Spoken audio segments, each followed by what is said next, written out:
بسم اللہ الرحمن الرحیم۔ السلام علیکم ورحمۃ اللہ وبرکاتہ۔ عابد راجہ چینل کی طرف سے آج میں اپنے دوستوں کو حضرت علی رضی اللہ تعالیٰ عنہ کا ایک قول سناؤں گا۔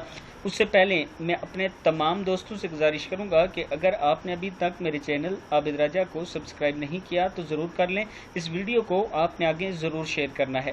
تو شروع کرتے ہیں۔ بسم اللہ الرحمن الرحیم۔ نیکیوں میں سبقت لے جانا۔ ایک دن حضرت علی رضی اللہ تعالیٰ عنہ لوگوں کے پاس تشریف فرما تھے اور ان سے خیر و فضل کی باتیں کر رہے تھے کہ اچانک ان کے سامنے حضرت ابو بکر صدیق رضی اللہ تعالیٰ عنہ کا ذکر ہوا تو فرمانے لگے کہ ہاں، وہ سبقت لے جانے والے تھے، ان کا ذکر خیر ہونا چاہیے۔ وہ سبقت لے جانے والے تھے، ان کا ذکر خیر ہونا چاہیے۔ پھر فرمایا کہ اس ذات کی قسم جس کے قبضہ قدرت میں میری جان ہے، جب بھی کسی نیک کام میں ہماری مسابقہ یعنی مقابلہ ہوا تو وہ ہم پر سبقت لے گے۔ کتاب کا حوالہ یہ موجود ہے۔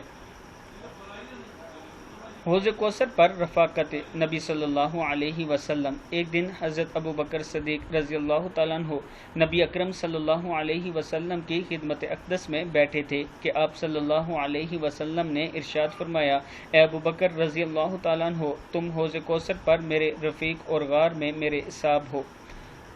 یہ حضرت ابو بکر صدیق رضی اللہ تعالیٰ عنہ کی شان ہے۔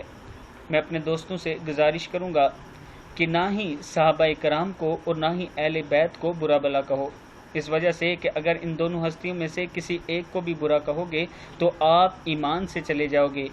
ان کے لیے ہمیشہ اچھی بات کہا کرو اور ان کے فضائل لوگوں تک پہنچایا کرو۔ اللہ تعالیٰ نے یہی کام ہمیں دیا ہے اور اسی پر ہمیں صبر کرنا چاہیے اور یہی کام ہمیں کرنا چاہیے۔ اس کے ساتھ میں اپنے دوستوں سے ایک چھوٹی سی ریکویسٹ کروں گا کہ میرا دوسرا چینل حالات ٹی وی کے نام سے تھا جو بلاک ہو چکا ہے۔ اب یوٹیوب مجھے رپلائی نہیں دے رہا میری میل کا، تو میرے پاس ایک ہی طریقہ بچا ہے کہ اگر ہم ٹویٹر پر ہیش ٹیگ کے ساتھ ٹرینڈنگ میں یہ لے آئیں، ہیش ٹیگ ری اوپن حالات ٹی وی @ٹیم یوٹیوب کو اگر ٹیگ کریں تو اس کا مجھے یہ فائدہ ہوگا کہ یوٹیوب مجھے رپلائی کرے گا۔ تو میں اپنے دوستوں سے گزارش کروں گا کہ آپ نے ضرور اپنے ٹویٹر اکاؤنٹ سے یہ پوسٹ کرنا ہے۔